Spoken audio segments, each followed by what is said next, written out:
the kid, guys. We're here. It's Thursday, which means it's the flipping Q&A. Obviously, we missed out on the Q&A before. So obviously, I don't know how many questions Devo picked us, but hopefully you made account for the fact that we actually missed last Thursday. But we'll try and make this a really good I think I picked a couple Q&A from last week. thingy, man. So how you guys doing? Before I get into the main brass tacks, how you guys doing? I'm Doing good. well. Good. I'm Can't good. complain. I'm just here cracking open a cold one. Ooh. I've got my where is it? I've got my Purdy's. Yeah. Look at all these alcoholics, man. I've been alcoholic, man. This ain't No, nothing. wait. This is not alcohol. This is a vitamin drink. No. That's what the bottle says. I know what's inside. I've read the ingredients. It is Purdy's, man, and I'm so Yeah. Talk about what you put in there. You. No. I'm putting your own little concoction. Look. Just chill.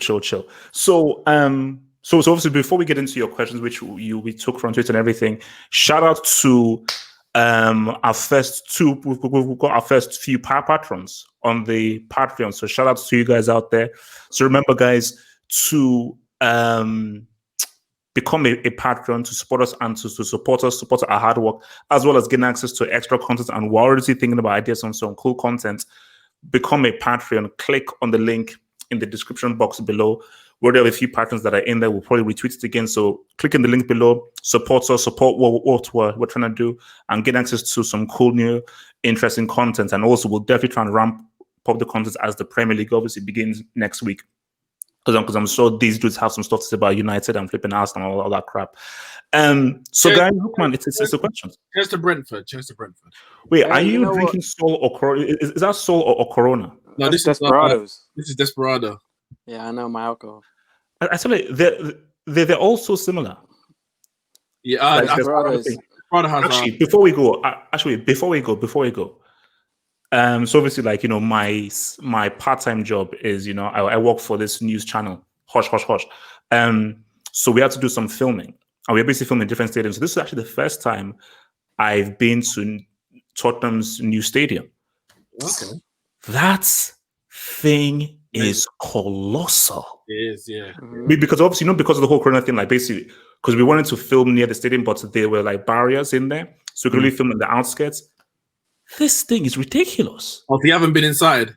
No, I'm not. Because we were not allowed inside and everything, so we filmed like on the outside near the steps. But literally, it took us ages just to go around the outskirts, and we just kept on walking. I was like, this thing is huge.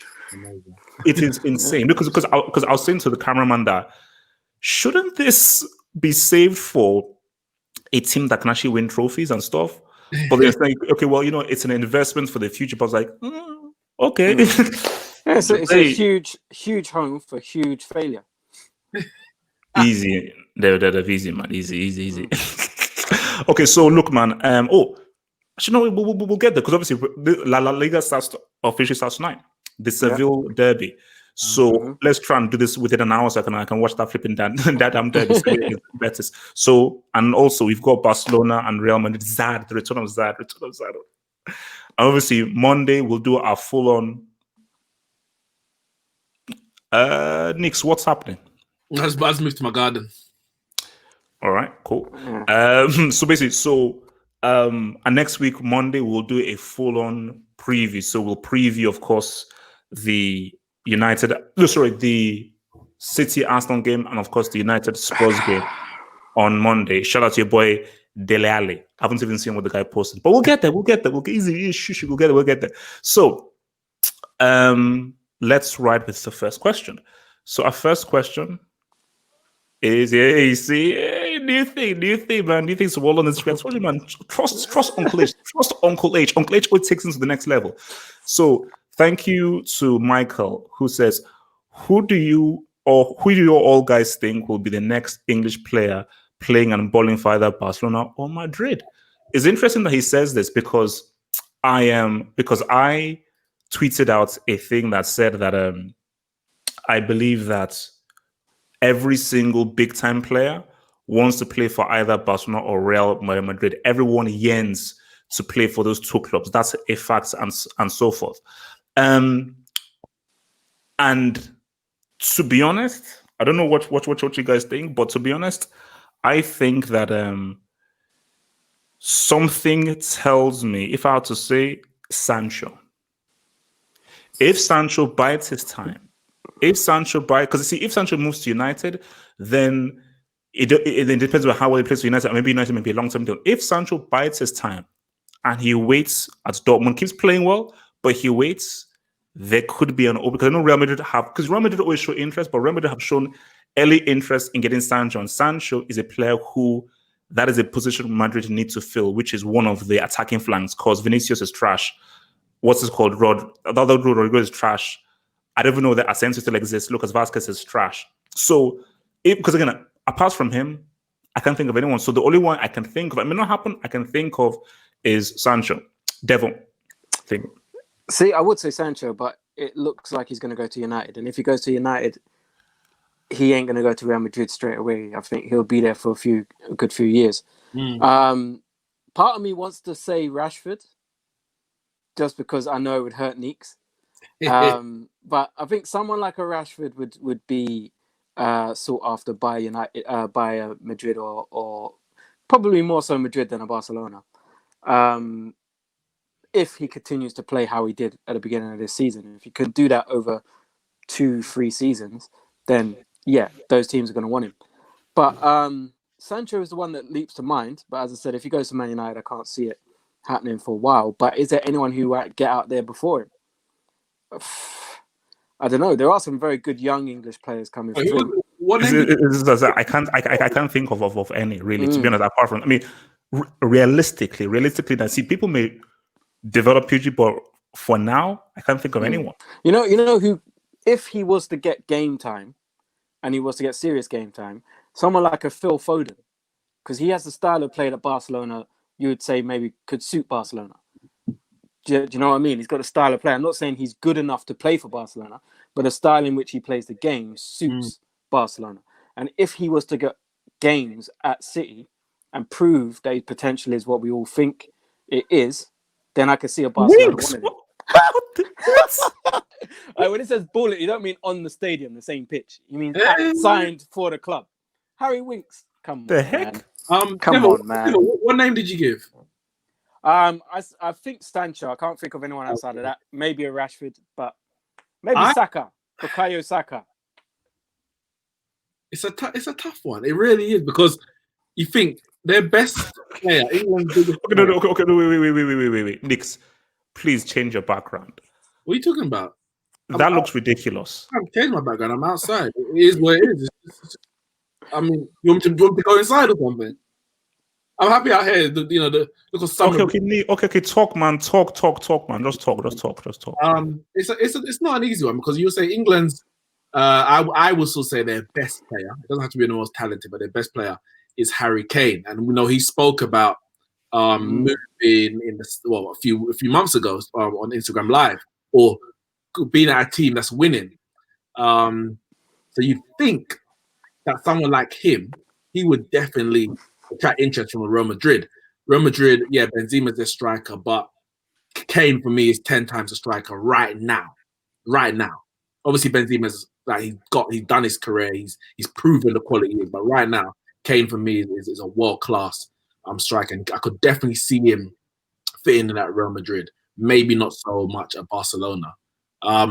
Other than that, you're looking at, you mentioned a Sancho, but that's going to be a few years down the line, which basically rules out, because this year I see him moving to England this summer, so it's going to be probably at least 5 years before he makes that move. So outside of Kane, it's probably Sterling.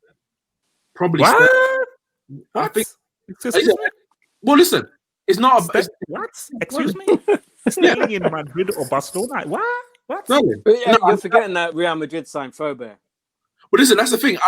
Whether these players are good enough and they prove that they're good enough to play for Real Madrid is neither here nor there. Real Madrid signed, again, obviously a lot to do with their transfer policy, but they sign names. And Sterling is a massive name in English football right now. So if we're talking, is there a bigger name? In English football, not in the world football, English football. Listen, it says the next English player, so I can only judge on English players. And is there a bigger name in English football right now then Raheem Sterling. Phil Jones. Well, Phil Jones. Well, maybe. Mm. Barcelona's a bit different, but Barca don't really dip into the English market like that. And They used to. When's the last time they signed an English player? And not English player, but they used to dip into the English market and T4 our players. Yeah. Well, in terms of English players, yeah. they don't really. But then no English players really go. Style of footballer. So you mentioned Foden, and he's a very unique style of footballer. Years ago, before that, we mentioned the likes of Jack Wilshere, for example. It's a very unique style of player that they usually go for. I know the transfer policy has been a bit wayward recently, but yeah, Kane, Sterling, I think that's the only two I could see really. No. But remember, the question was who will be? I said Sancho. Devil said Sancho. Pick me one. You give me my 5 players. Pick me one. I'm gonna say Kane. Okay. No one said Jordan Henderson. Nope. Oh, you know what about Trent? The reason. What about Trent? Nah, he's a system merchant. He relies on Klopp. No, he can't exist without Klopp. Klopp is his surrogate's father. I don't think that's why they wouldn't sign him. I think it's the case of that he's at Liverpool. Would Liverpool sell him? He's a boyhood Liverpool fan. Like, I was a Liverpool fan, but he's been there from whence. That's why even you mentioned Rashford. Forget the quality. I couldn't see him leaving Man United as long as Man United won him because he's a boyhood Manchester United player, regardless of his quality. So all right, so let's move on. So let's just hit the super chat. Said, love the dugout, Nick's Devil, and of course King HH. Man, thank you, man. Thanks for that. Sorry. Thanks for your lovely words. Thanks for your lovely words. Let's take this other super chat. From just saying, thank you for calling me a king, man. I am a king. Just Beston says, HH Nicks said, HH. Nick said Kanye has 5 classics. Thoughts? Did you say 5 classic songs? Albums or 5 classic songs? Well, obviously he's got more than 5 classic songs. We're talking about albums. No. 5 classic albums? He has 2. No way. No, he's got more than 2, but I don't think he's got 5. One very good album. He's got guaranteed for me. Guaranteed. For me, College Dropout, Late Registration, Graduation, and Dark Twisted Fantasy. No, it's not. No, that's not a classic. Look at the bangers 3 on those albums. Look at the bangers on those albums. 3. That's not a classic. All right, look, let's just move to the next question. Top 5. Thank you from Mr. MT's top 5 centre backs past 3 years. Who wants to go first here? I'll go. So Ramos will be in there. Mm-hmm. Ramos will be in there. So 3 years, Van Dyke is going to be in there. Thiago Silva possibly, but I don't know because he was what is it? So for a long time as well. 3 years. Remember, past 3 years. Yeah. You know what? Van Dyke, Ramos, Varane. I don't know if you could put Godin in there because he was coming towards the end of his run. Koulibaly possibly. Yeah. So Koulibaly, Varane, Ramos, Van Dyke. Say it. Who's going to be the last one? Maguire. Say it. Say who? Maguire. Say it. So why would I say Maguire? No. Nick's relax. Nick's chill. Nick's chill. Shave and chill. 2 things. Shave and chill. I'm drinking too much. Outside of that, Richie, relax. Obviously, you're trolling. You're trolling. See, that's just trolling. Gary Cahill. That's just trolling. Gary Cahill has done very well for Crystal Palace, by the way. Trying to think. I don't know. I don't think I'm going to go with a Chiellini. 3 years. Yeah, it's trying to think of a 3-year time span. Come back to me for the 5th. Oh, Company might be a good shout. I agree with those 4. I wouldn't say Company because he hasn't done anything this year and last year. I know he finished very well, but he hasn't really over the 3 years, he didn't play that much football. Over the 3 years, the last 4. I agree with those 4: Koulibaly, Varane, Ramos, and Van Dijk. That 5th one ain't easy. It's not easy at all. I'm not gonna lie. I don't know. Actually, Chris Smalling. No, I'm joking. I don't know. Relax, chill. He's done well at Rome, though. He has. Yeah, I don't think he wants to come back. So it's not Company. He hasn't played over the 3 years for me. Brilliant defender. Who's your fifth? I'll go. Which your fifth? Who's your fifth? Or your five? Okay. I'll do my fourth. So my five. So you have to say Ramos. You've got to say Van Dyke. You've got to say Koulibaly. You've got to throw in Varane, and I might just have to roll with. See, I'm now thinking between Skriniar and Upamecano. Upamecano in the last 3 years. Upamecano. Yes. The guy has been easy. The guy's been getting better and better in the past few years. So, but I'm going to go with Skriniar. See, I was thinking him. I was thinking that. Yeah. Laporte, that's my choice. I know he's been out most of this season. 3 years? Well, 2 out of 3 years. 2 out of 3 years. Yeah, I was thinking him, but then I thought he missed. Actually,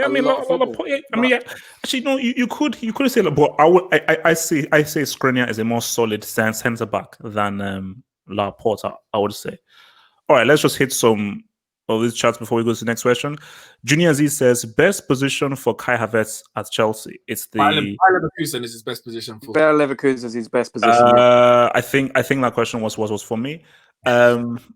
His best position is attacking midfielders. Basically, the position that Loftus-Cheek plays. So basically, it's going to. So if everyone in the physio, let me land. the man plays in the physio. Let me land. The battle is going to be between. Look, don't be jealous. Say Mount. Leave them alone. Leave them alone. I hope you don't play the same position. Don't be jealous. Mason Mount. Don't be jealous. Leave me alone. Look, Junior, ignore these peons. Junior, ignore these peons. Junior, just look at me. Junior, you know what? Well, we're going to pop off.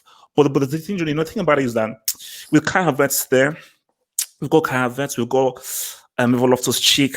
We've also got a bit of ZH. But you see, Junior is going to be popping up because they're all going to be fighting. So Junior, in about a few years, we're going to have the most exciting young team in the world. So Junior, doesn't even matter what position he plays. The fact that when he plays for Chelsea will be the most exciting young club in the world. So Junior, don't worry about that. Bram has it all under control. I spoke to Bram this morning. He has it all under control. So just guys, don't be jealous of Bram. Money is good. Bram has that cake. From Nippon Sharma, he says, if Michael Owen wasn't injured, would he be a top 10 striker of the 2000s? Yes. Easily. Well, he won the Ballon d'Or in 2001. Yeah. Yeah, so yeah, that answers the question. Mm-hmm. Right? Yeah, no, very easily. I mean, you see, like that in itself is a topic of like, how would we have regarded, what could Michael Owen have done if he had been injury-free? Because even when he was getting his injuries, that guy was clutch. That guy scored many clutch goals for England. So, yeah. I'm from Liverpool, obviously. Did he score in the El Clasico against Barca? In a 1-0 win? Why do I think that he did? Maybe he did that. But his record at Madrid was decent. So, from Shalgon, so it's a bit violent. Since HH is a moments player, no, I'm not, and his undying love for Robin, true. Grant said, scored the goal that helped Bayern win the UCL. Prior to that, he missed the penalty which would have won Bayern the UCL, and 2 massive chances he missed in 2010 World Cup. Spain away doping. You can't always change the narrative. Now, before I answer this, Devil, why did you pick this question, which isn't actually a question? I just thought it would be nice to put it up on the screen so everyone can see it. Okay. This was the answer part to the Q&A. He just gave the answer. Okay, so basically, Shalgon, just to break this down, first off, actually, let me look at your question. So, yeah, I'm not a moments merchant, but for me, moments over consistency. It's what you do in the big moments that define you as a true goal. It's not being consistent against Tapas FC and Evian United. Scored, but okay, yeah, he scored the goal that made them win the Champions League. But okay, even if he rectified himself by what he did and helped them win the UCL, so Robin is clear. Yes, Casillas was to blame for Robin not being a horseman, because Robin scores those, he's a certified horseman. But last I checked, Robin, 4 years later, 2014, was easily the best player and did what Messi and Cristiano couldn't do. He carried a average, useless Holland team dragged them with a scruff of the neck to the semis of that World Cup. If it wasn't for Mascherano, who tore his asshole to block him in that shot in the semis, Robin would have played that final, and who knows what Holland could have done in that final.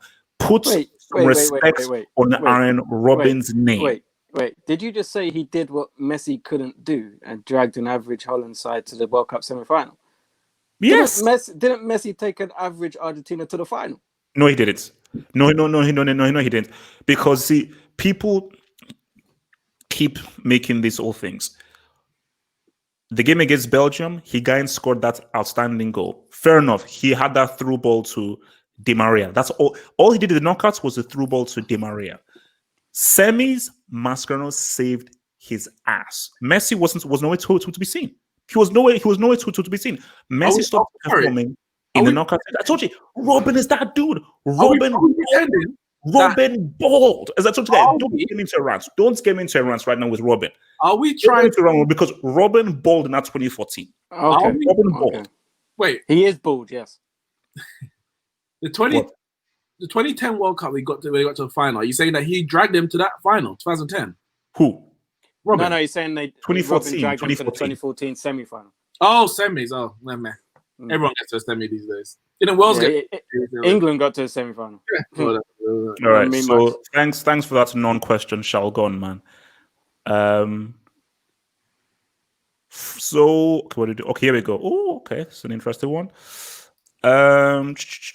So from Manjunath Dinesh, do Devil and Nix agree to have Hope's opinion on Cristiano Ronaldo that he's a great goal scorer but has low to average footballing ability in all other aspects? Yes, they do. Next question. So can we move on since we all agree? That is absolutely. We can't move on. It's stupidity. Yeah. He does not have a low. Cristiano Ronaldo, listen, I'm gonna say it. I love you lot all in it. Subscribe to the Patreon and all that. But if you believe that, you are an idiot.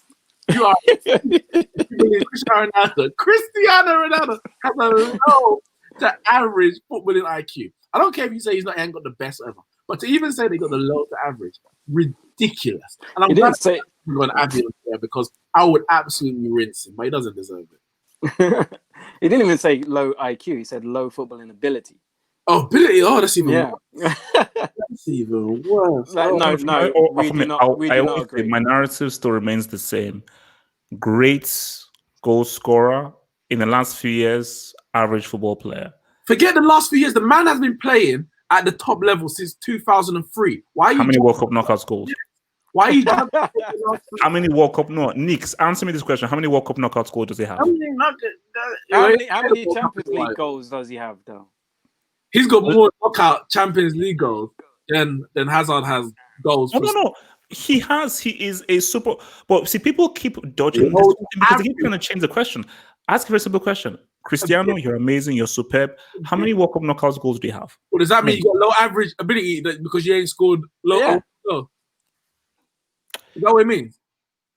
Let's take a few comments here. Joseph says Neymar and James best players in 2014 World Cup. You haters. No, it was James scored the best goal. Yeah. Neymar was Robin was the best player at 2014. I mean, I don't remember Robin being the best. He was not. He was the best. It's because you live in the real world. That's why. Must discuss why Ramos is the best centre back ever. He is. Can I just say this right now? Ramos is a pretty good quality centre back, but Ramos gets too many red cards. He gets way too many red cards. So because he gets too many red cards, I can't put him in as that high tier dude. I just can't. So that's fair enough. All right, let's move. Also, guys, I love Cristiano. I adore him. He's a great guy. I'm one of his biggest fans. I'm just not a fan of his football. That's the thing. But I admit that he's a goal-scoring phenom, and he is a legend and a great of the club game. In the club game, he's one of the greats. I can never deny that. What he's done is superb.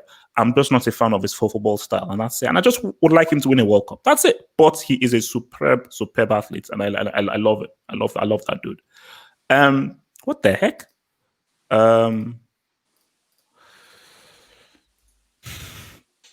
Peak Falcao or Lewandowski? Cool. Now, is this Lewandowski just peak Lewandowski? Is it both at their peak? I would assume it's both at their peak. Yeah. I go with Lewandowski. I never got the Falcao hype thing, man. How Really? can What? Okay, let me ask you this. Did Falcao ever score 4 Gs in a CL semi? I know he scored about 4 in the UEFA Super Cup. Okay, no. Okay, answer me these 2 questions, and then I will shut up. Answer me these 2 questions, and I will shut up. Has he ever scored 4 goals in a CL semi? Has he ever scored 5 goals in 10 minutes? He scored. How much did he score against Chelsea in the? He got a hat trick. The hat trick in a final. In a final, a cup winning match, and he scored. Did he score 2 in the UEFA Cup final to actually get into the Super Cup? The guy. Yep. How much final goals has Lewandowski got in European competitions? Please remind me. No, don't worry. I'll wait. No, have hope. Go on. I'm waiting. Have hope. No, I'm not going to interrupt you. Go on. Oh, that's what I thought. At his peak, at the time, was the best striker in the world. And at the time, there was quality strikers around. Because when you think about it, 2012 was against Chelsea. Lewandowski scored the hat-trick that same season, 2013. No, it wasn't. I lied. Sorry, mistake. 5 goals in 9 minutes. It was 5 goals in 9 minutes. But Lewandowski got to a final in that same year, that's 2013 final, and didn't score. Granted, against Bayern Munich, but he didn't score. Falcao, I'm not dissing Lewandowski, but so Falcao scored it in a Champions League final. He scored in you say European Cup, a European Cup final, a European whatever final that you talk about. Don't bring that into this. Don't bring that into this. Just he had a right foot. He had the ability to head, the movement, and the pace. The guy was and the strength. The guy was an all-round striker. Lewandowski, brilliant, world class. But for me, I have to go Falcao. I'll go with Falcao as well. I think Falcao had more to his game than what I love Lewandowski. I think he's a brilliant striker, world class striker. But I think Falcao offered more. He could hurt you from more positions on the pitch. His movement was just ridiculous. Strong in the air, right foot, left foot, didn't matter. He could bang him from 30 yards. You know what I mean? He could do everything as a striker. Peak Falcao was a problem. And I'm kind of upset that we only got to see crippled Falcao in the Premier League. Because when he came, you know what? As soon as he signed for United, I was like, boom, £10 top goal scorer. Straight away, put it down. And then what we saw was like, because he was different levels. Him at Atletico Madrid and at Porto. Unfortunate for Colombia, man. From science says that, let's be real, Ramos will barely have any red cards if he wasn't playing in this era. Simple. Watch what happened to Maradona versus Bilbao. Shakes my head. Do you guys agree? That just means that he would have got away with more, but it's still fouls. It's still not, you know what I mean? I do feel sorry for Ramos sometimes. Some of the red cards he gets are because players know it's Ramos. Do you understand what I mean? They know it's Ramos. So they'll do certain things to wind him up, or they'll do certain things where he has to, come across or whatever. And if his arms anywhere in the air near their face or chest, they go down. And more times than not, he gets sent off for it. I've seen him get sent off for so many elbows. And then when you watch the replay, it's like, but he didn't really catch him with the elbow. He caught him around here in the chest, and the man's holding his cheek. There's so many times that's happened to Ramos. So sometimes it's because your reputation precedes you. So I do feel sorry for him. But at the same time, he's a madman. So, you know what I mean? Him and Pepe together in the centre-back, that should have never have worked. They're both psychopaths. But it worked. All right. Next question in here. What we're doing. Okay, this is quite a heavy one, but we shall do with it. From Richard. Within 2019, do you believe that racism in football had been underpinned by the rhetorics of Brexit? I'm investigating this for my study. Before we answer this, Richard, don't quote us on stuff you're handing in to school. So, all right, so use us as reference, but don't be like, hey, I referenced that guy with shades, that guy that's an alcoholic, and that dude with an afro and four eyes. Like, don't call us. But we'll do our best. We'll do our best. Hmm. Who wants to hit this first, and I'll jump off from you guys. You know, the thing is, right? You say it's just Brexit in 2019, and I don't think it's. If you look at it in this country, you'd probably say just Brexit. But when you look at around Europe and the political movements and who's been getting into power and who's been getting more seats, it's all coming from the far right across Europe. And a lot of people have been given a voice which they necessarily didn't feel they could have used before. And it's given them bravery. So a lot more of, these people have got brave thinking, oh, this political leader thinks like me. Trump thinks like me. Boris Johnson thinks like me. I can say what I want, rare. So a lot of people are coming out of the woodwork with views that they already had, but they felt that they couldn't express in the public sphere because you're not allowed to do that. But now Trump's saying what he wants to say, left, right, and center. So now they think, well, I could do that. Yeah, he's like me. And that is why it's become, it's come to the surface. It's always been a problem, but now it's come to the surface because people are brave.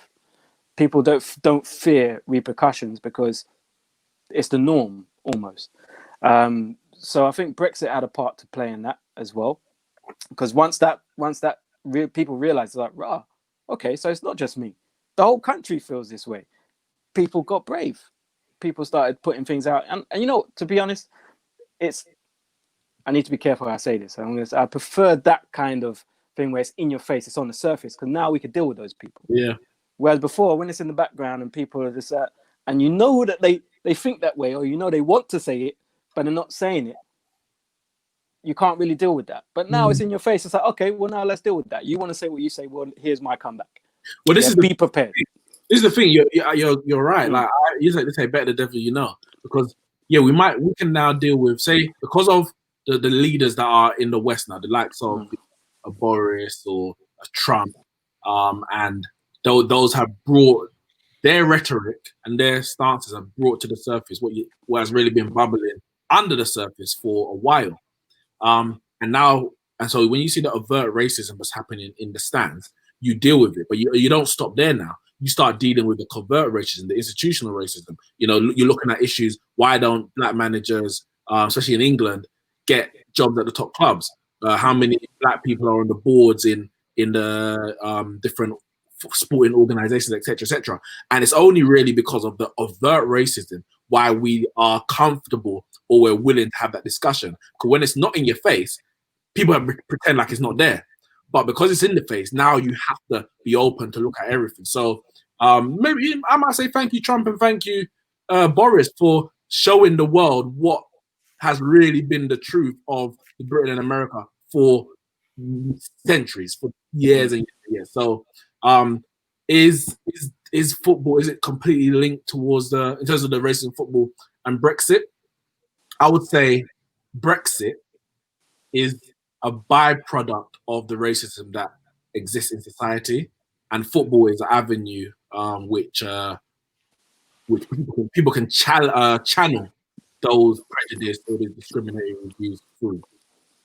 No, for me, look, racism how always existed in football. It was always there, but I think Brexit was like a lightning rod, a catalyst. Racism was always existed in America.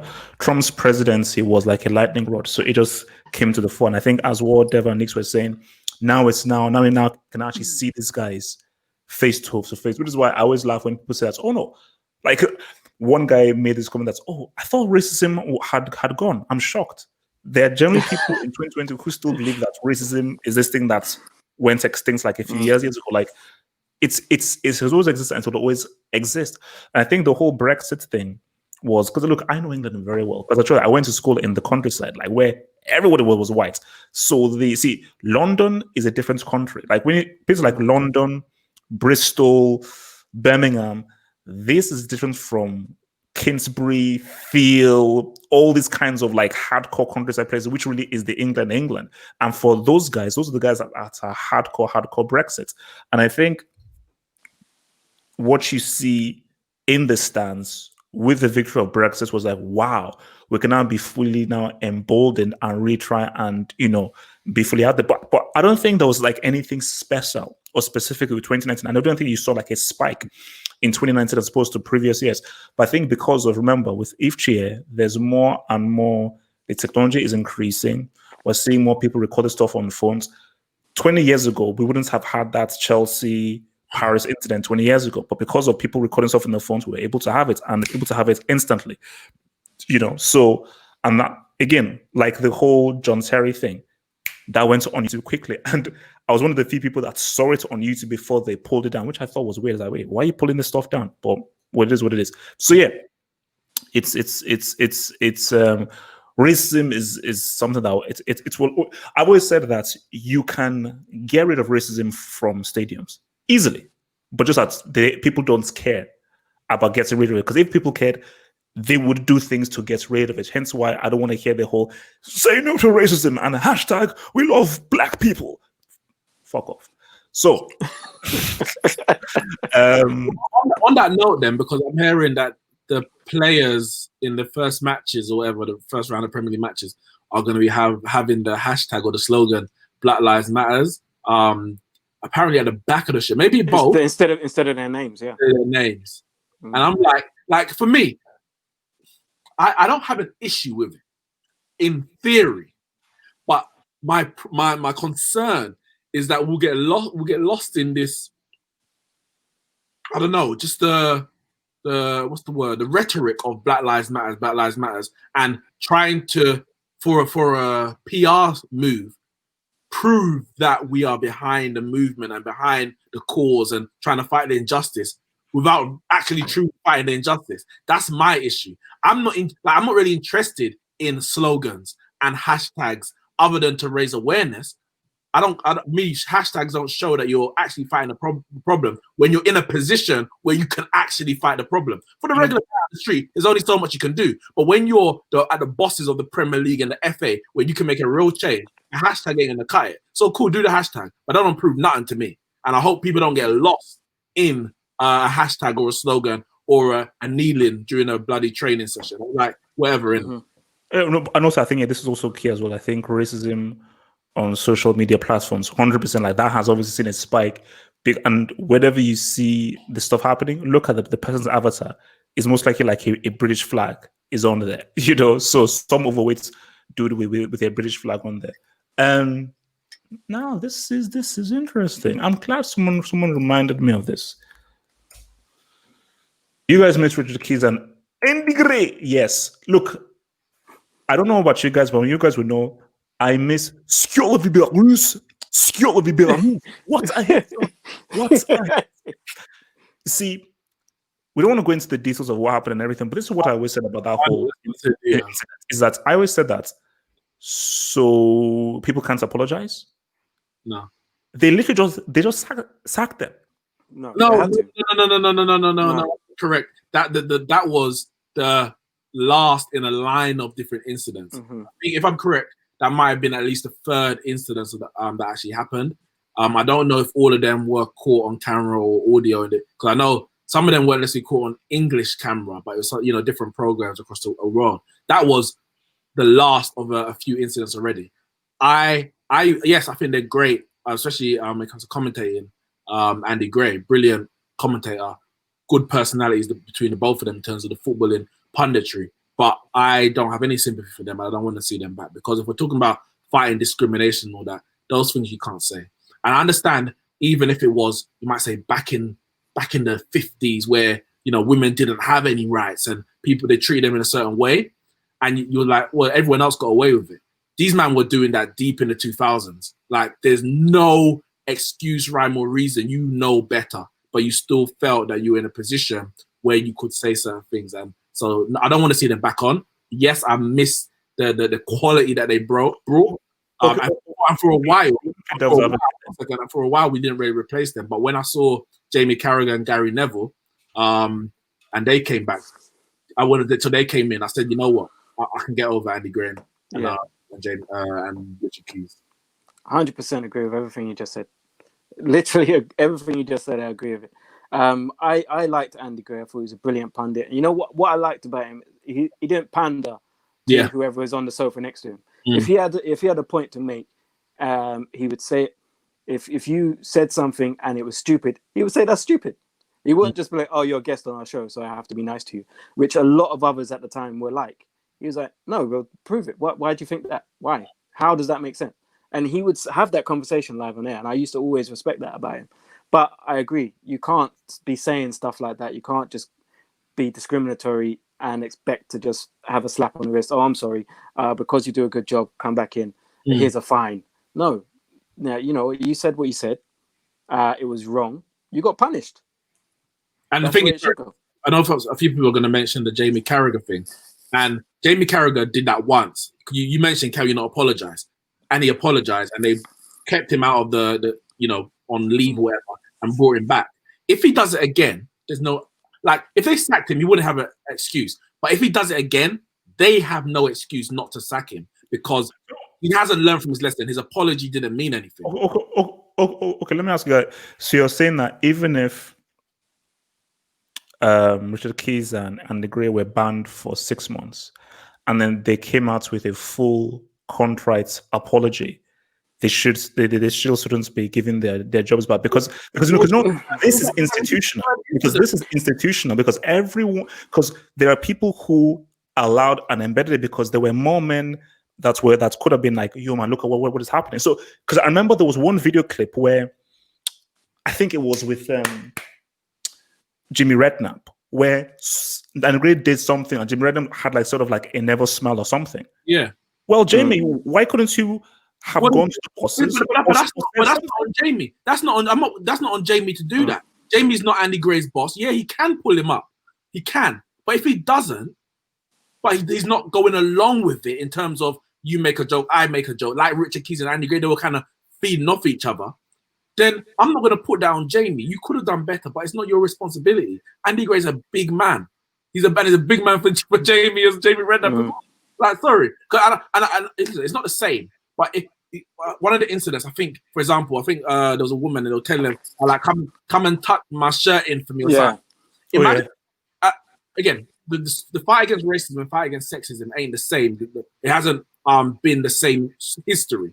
But if he said something to her, say a black guy, bring me that banana over here or something like that, in a certain way, we wouldn't be saying give another chance, give 2 chances, or come out and apologize. People ain't even forgiven Nikita Paris for running over to and she came out with an apology the other day. People ain't even going to forgive her for. Some people ain't going to forgive her for that.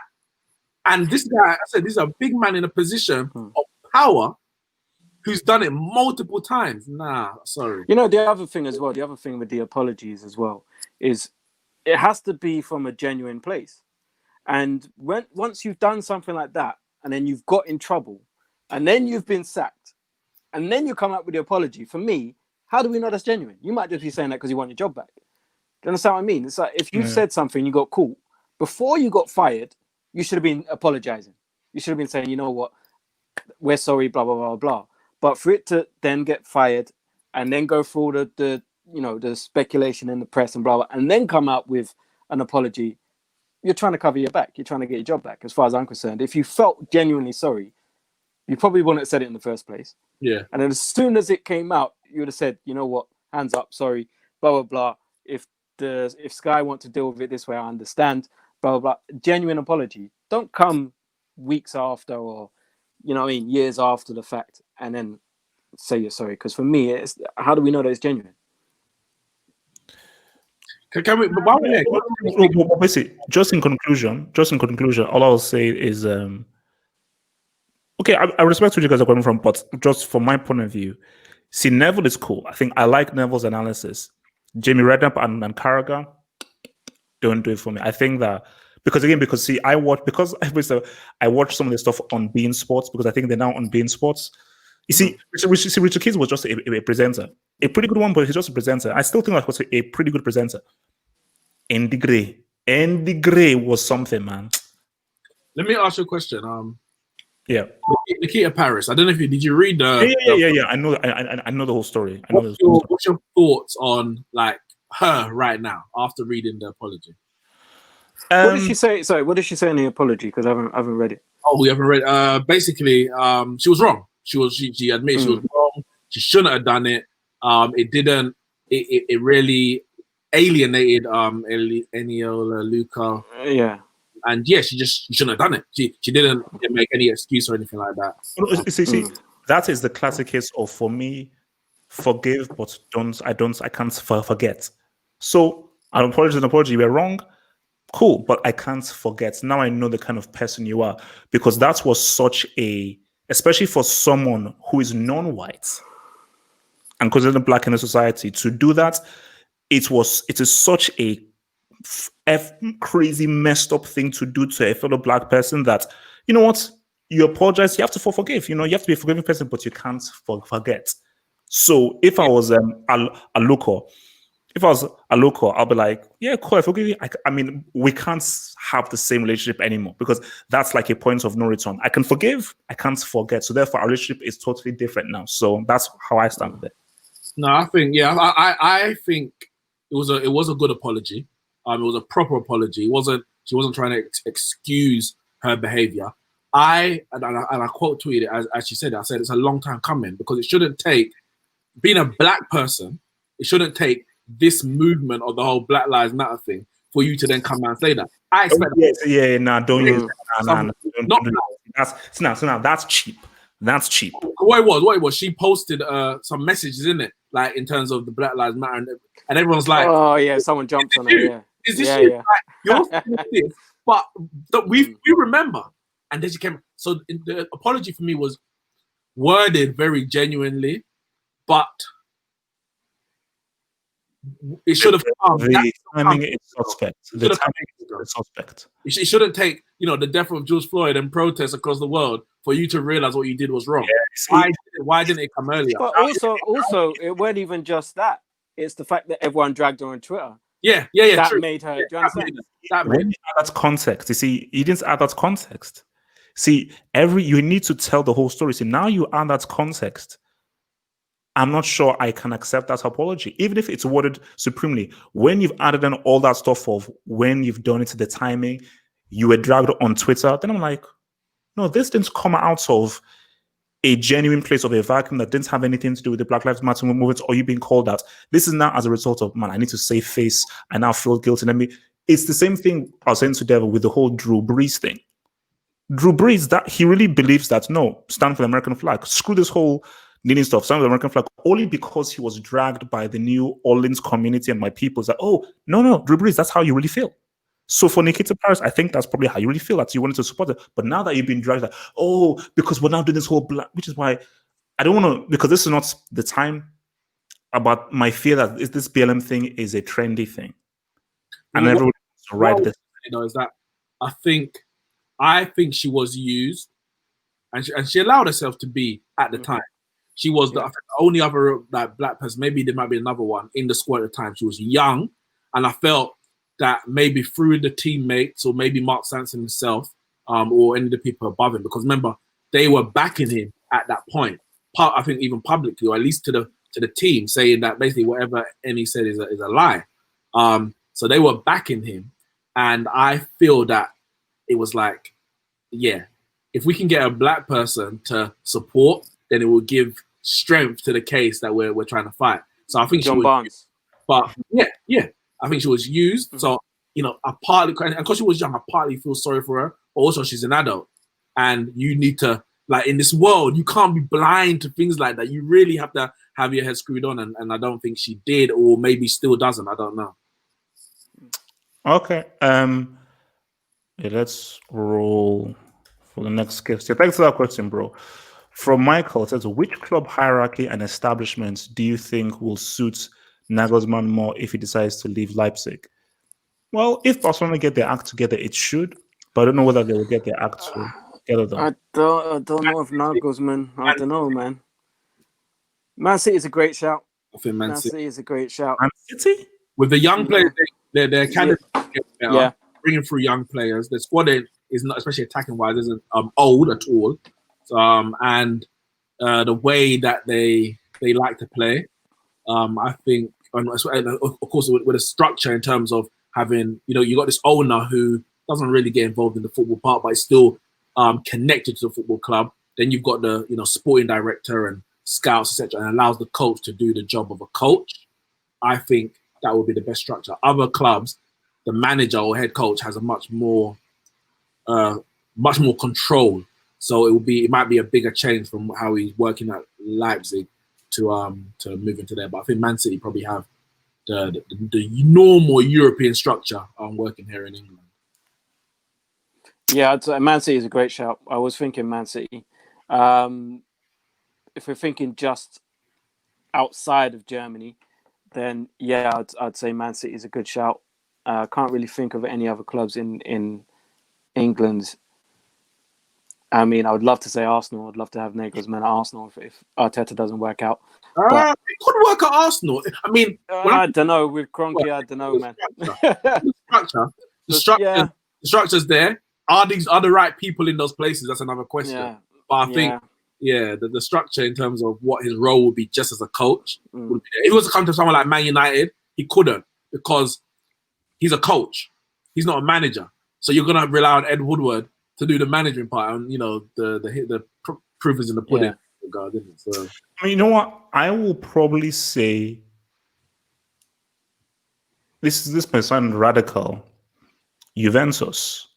If Juventus want to radically move in a totally new kind of direction, because Juventus are very well run, great foundation, and so forth. And if they say, you know what, we want something to completely change the entire culture of this club, bring in a whole bunch of new younger players, and really set off a new thesis and ethos for the next 5-6 years. So if you are now really thinking of just more dominance into the future, and because again, Nagelsmann is representing the new way of thinking of management and coaching based on him being young. So he is really the guy thinking of what is going to be cool and what tactically is working right now for this era. Sarri is a bit older, so that is probably where I would probably go for is Juve. All right, thank you for the question, sir. Thank you for the question. Oh god, now I'm not really thinking about this one. From Sandro's Rose, best player to wear the number 11 shirt. Was Finidi George a number 11? Number 11 shirt. Ashley Young everywhere 11. Who? Ashley Young. No, I don't think so. Figo was 7, man. Number Rivaldo was 11, wasn't he? Was it? Rivaldo? Was Rivaldo 11 or was he 10? 10. I'm sure he was 10. He was 10. Yeah, 10. No, he was 10. He was 10. He was 10. Okay. I mean, Okay, yeah. So first one. You know what? He was. I think he was 11 for Deportivo La Coruña, and then he changes to 10. I believe. I think. I'm just looking at this right now. Yeah. What about for? I'm gonna say for Brazil. I'm not sure. AC Milan he was 11 as well. Guys, stop. That comes to my mind is Giggs, but is he the greatest 11? See, he's the first one that came to my head when I think of the number 11 in chair. I think of Giggs, only because he wore it for so long, more so than anything else. What shirt wasn't Bale 10? What shirt was Neymar when MSN? Bale was 11, man. Who was 11? Bale was a number 11. Who? Bale. For Madrid. Beast mode. For Madrid? Yeah. Because for Spurs, for Tottenham as well. No, for Spurs, it was 3, I'm sure. No, then he changed his shirt number, didn't he? Once he got big, didn't he go from 3 to 11? Oh, is it? At Tottenham, I think he was 11 as well. Neymar was 11, wasn't he? Neymar was 11 during the MSN period. Romario. Was Romario 11? My pick, Romario. No, Romario was an 11. All right, but when was he 11? Was he Romario? Yeah, was that when he was banging the goals at 11? Bro, I'm literally he was always banging the right now. He's wearing basically 90. You see, the fact that he was wearing an 11 shirt in the 94 Brazil World Cup. Fair enough. But I think he was 10 with Barcelona, but he was 11 with Brazil at that World Cup. So then I'm good. I'm going with Romario. I'm going Neymar. with Romario. Someone says Drogba. Who was Drogba 11 for? Bro, I'm not saying Neymar, man. No, I'm not putting Neymar over Romario. Relax. I'm not putting Neymar over. No, someone said Drogba. Was Drogba 11? No, Yep, Drogba was Drogba 11. was 11. For who? What, at Chelsea? Chelsea, yeah. Wait, Was he? was he? Yep. You're lying. Ooh. Look, I am looking at it right now. Wait, let me just double Saying check. he wasn't even good enough to get the number 9. Number 11. Damn. Okay. Oh, wait. Overmars. No, don't do it. No, don't. Mark Overmars. 11. Neymar. I'm going Neymar. No, I respect Romario 100%, but I never viewed him as 11 because why did I think I just thought he was a 9. Yeah, no, for me, Romario gets it for me. So I'm going with Romario. What are you guys going with then? Neymar. What? I'll go with Romario. Yeah, Neymar. You're going with I'll go what? with Neymar? Romario was different, man. Different gravy, man. Proper goal scorer. So Nick, you're putting Neymar over Romario? I'm just going Neymar in it. I'm not putting him anywhere. Need Neymar, we go. That's it. Oh, man, that is disrespectful, man. That is utterly disrespectful. Fucking Neymar out of here, man. From Sammy, does Nick's think United midfield of Pogba and Bruno can work with a controller like one of Modric, Kroos, Thiago Verratti, or Kovacic to a less extent? Liverpool own seems to be fine without a controller. Look, I mean, obviously, we'll go here, but all I'll say is, and I've said this for many, many years, that for United to unlock Pogba, they need a controller. If they get a controller like a Thiago Alcantara, a Toni Kroos or Verratti, you will see and get the best of Pogba. Simples. I'm going to be honest. I actually think if a Pogba and a Bruno are going to work, we're not going to see the best of Pogba. Because Pogba, for me, with Bruno, will have to play a role that he played for France in the World Cup. And it was a very good Pogba, but it wasn't the best of Pogba because it was more restrictive. You had to be a bit more defensive in his game. You had to be a bit more disciplined. And I think if we're going to have them both, I would have Bruno in the number 10 because Bruno can't do the role as maybe a deep line playmaker that Pogba would have to do. So I would have, if you liken it to the French side, for example, I would say you have the number 10. I think for France, who was there? Was that Griezmann? Can't remember now. Yeah, it must have been Griezmann. Yeah. With Pogba, who was next to Kante. So we would have Bruno for me with Pogba. I would say McTominay. Well, for this season, I would say next to Fred. But going forward, we'll need, let's say, a Kante light. Because you're not going to get another Kante right now, but a Kante light. But I don't think you can get the best out of both Bruno and Pogba without you. You would have to have a holding midfielder who's just literally going to sit and completely just wipe up that the area in front of the defensive, in front of the centre backs, and we haven't got that because Matic is too old. But McTominay is not a defensive midfielder in that way, anchorman, and neither is Fred. We would have to get an anchorman to allow Pogba and Bruno to do basically what De Bruyne and David Silva have been doing for Man City. Yeah, and you know what? The comment about Liverpool there was quite interesting about Liverpool not having a controller. But Liverpool's system is so that they don't need to have a midfield controller because generally they bypass the midfield. They use their flanks. They use Trent and they use Robertson as their attacking output. The midfield is literally there just to be an engine room. Win the ball back, recycle it. Win the ball back, recycle it. That's what their midfield is there for. So it's a very unique system. No, I don't think anyone else in Premier League, especially, would be able to play like that. It's only Liverpool. So when you look at their midfield, that's why when Liverpool fans get upset when you say that you have no world-class midfielders. Ronaldo is not world-class. Nope. Henderson is not world-class. Nope. Fabinho is the only one knocking on the door to be world-class. But it's because they all do a job. And they do their job very well for the system that they're working in. And that's no slight against them. It's actually a compliment. They do what they are there to do, and they do it very well, and it enables the team to be successful. So I don't think Man United and Liverpool's midfield can really be compared because, Man United don't have those rampaging fullbacks What are you saying? You saying Luke Shaw's not rampaging now? He rampaged into the buffet. Wait. So I think I'm lost here. Who is Ray and nephew? That's the brand of that's bacon and white rum. The most. the devil. That's the devil's drink. Oh man, I love like breaking news, but I've known this. Like it's Ray and nephew. When you think about what's happening on the slave plantations, white rum is made from sugar. We were forced to make, well, in the cane fields, cutting down the sugar, sugar cane, and taking it back to the big house. So the fact that the rum is owned by white people, Italians, whoever it is, I mean, I'm not surprised. I'll still drink it. So all right. Wait, so in case some of you guys don't know, I think a lot of people are now obviously tuning into this whole PS5 role reveal. Just to say this, I ain't buying a console for £3 billion.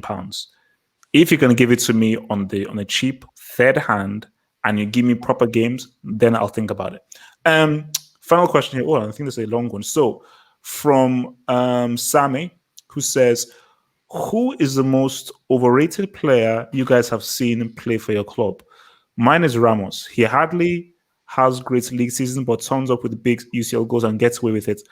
And for Spain, he wasn't even a centre back. He was a right back. He has never had a Pepe Euro 2016 or Varane 2018 World Cup campaign. Most overrated player. Can I just say, who would decide? Sammy, I know you hate Ramos, but you need to respect him, man. He is your legend. He is one of the greatest players Real Madrid have ever had. So I know you don't like him, but cool, blimey, cutting some slack, man. Overrated, really? Ramos. Yeah, I don't know. I mean, it's a tough question. You know what? Overrated. See, for me, it's tough because the players may have been overrated at certain points, but then I want to say Theo Walcott. Just because of when he came through and how good everyone thought he was going to be compared to what he turned out to be. But I think it was overrated by a lot of people outside of Arsenal Football Club, especially. Whereas a lot of the fans were like, nah, this guy isn't that good. Do you know what I mean? He's really, really fast. And if you give him a chance, he'll score. But outside of that, I've never in my life seen a winger, someone play wide for their entire career and not learn to do a step over. I've never in my life have I seen Walcott do a step over. Not once. And that's outrageous. Literally kick and run. He kicked the ball past and run. That's what he does. That guy was kick and basically KR. Yeah, but you put him anywhere in front of goal, he's most likely to score. His finishing was top class. Another one, Adebayor. I think Adebayor had one good season for us. Was that the season where you beat United twice?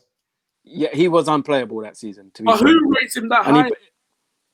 See, I think the fact that he went to Real Madrid means that people rate him quite highly. Speak to Uncle. Yeah. But yeah, I mean, he bagged 30 goals, but he was never that good. Like he had one very good season, and he was never to be spoken about as a top striker. In my opinion, I thought he was over. Also, I don't like the man. You know what I mean? That Man City thing hurt me, man. So yeah, I'm gonna say Adebayor. I'm gonna say now this is one that is maybe by Chelsea fans rather than on the outside. Christensen. I think there's some Chelsea fans who actually rate this dude, which I find shocking. Christensen is an okay defender here, but because I was doing a Twitch stream, I think last night, and this Chelsea fan said, "Oh no, Christensen is the best defender at Chelsea. He's much better than Zuma." I was like, "What?" And I think this might be a creeping consensus by some Chelsea fans that Christensen is like one of the best defenders at Chelsea, which is crazy. So, because I can't really think of any Chelsea player who is overrated beyond just Chelsea within the world. But I think for Chelsea, Drogba. I've got your answer. Drogba. Ruben lost his shit. Didier Drogba.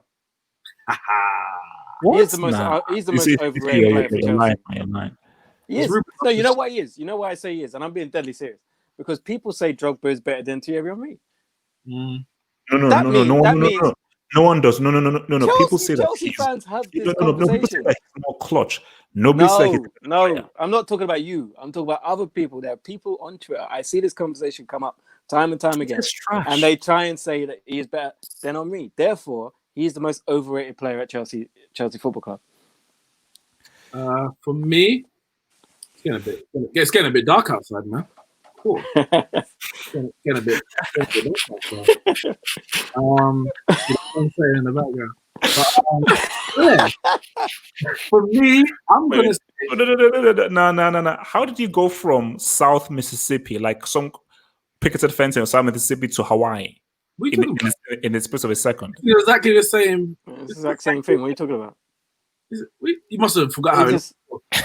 Anyway, back to the subject. For me, I'm gonna go Dimitar Berbatov.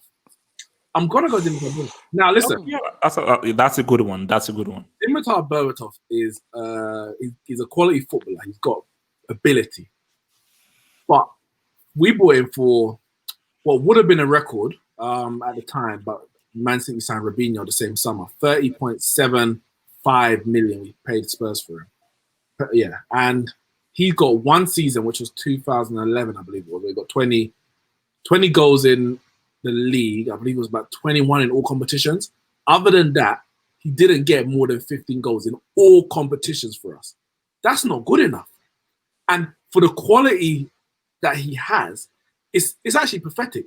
He went on these runs where he would score for a number of games, and he wouldn't score for ages. And then he'll bang 5 like he did against Blackburn. But it wasn't consistent enough. He missed big chances in big games. I remember the Man City's first trophy, 2011 FA Cup, and we had chance after chance after chance in definitely the first half of the FA Cup semi-final. And Berbatov missed them all, was saved or whatever, and they went and won the game. I think it was 1-0. And that was their first trophy. And I was like, we can't let Man City win a trophy, because once they win that first, they ain't going to stop. And they haven't stopped. And I just feel that for the amount we paid for him, that one season was brilliant. Won the title, got the golden boot, got a hat-trick against Liverpool. He had great moments.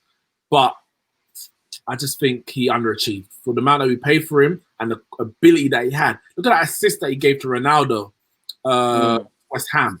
I remember that one. He should have been, I'm not saying they're the same ability, but the way he played, we wanted to impact the way that Cantona gave us. And he was like Cantona light. And we needed Cantona 2.0. I think with the Berbatov is the classic case of extremely talented, high ability. But in terms of, how effective are you? What is your productivity?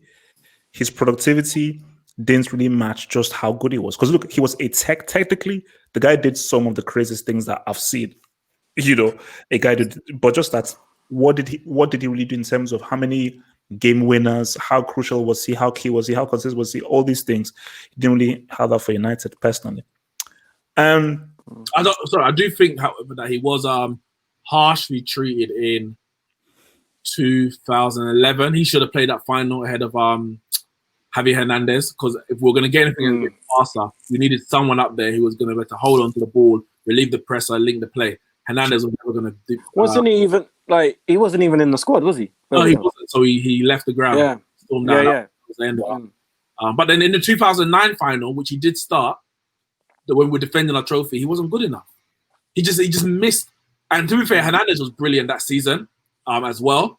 But Berbatov was our top goal scorer that year. He should have started the final. That was an error. I mean, we went and won it anyway. That Barca team was so good. But I think it didn't give us the best chance by not starting them. Ferguson didn't give a shit, boy. That guy was ruthless, boy. He didn't give a damn. All right, guys. Merci beaucoup for your questions, man. Thank you very much for your questions. So remember, guys, a few things. Basically, so Monday, we'll be back on Monday from 8 p.m. on Monday. Was going to be a special Premier League preview. We'll obviously review the La Liga games over the weekend, but then we'll do a massive preview of the Premier League games as the Premier League begins next Wednesday. So remember, guys, hook up and sign up to our Patreon. We already had our first few patrons who've already signed up already, and we'll definitely be trying to put in some of content on this. So you obviously got Devil's Donuts. Actually, it's basically just reminding guys about the stuff that's going to be on there that you're going to be putting on. Yeah, so Devil's Donuts is on. The first one's gone up already, or it should be going up. gave it to Javern yesterday. So And that's my one will be it'll be called Ollie Watch. So literally, Nix, let's Ollie Devil Watch. land. Let a man land. Devil, please land. Yeah, so it's on there. So Devil's Donuts every week, just going through the world of football to see who deserves to be called a donut.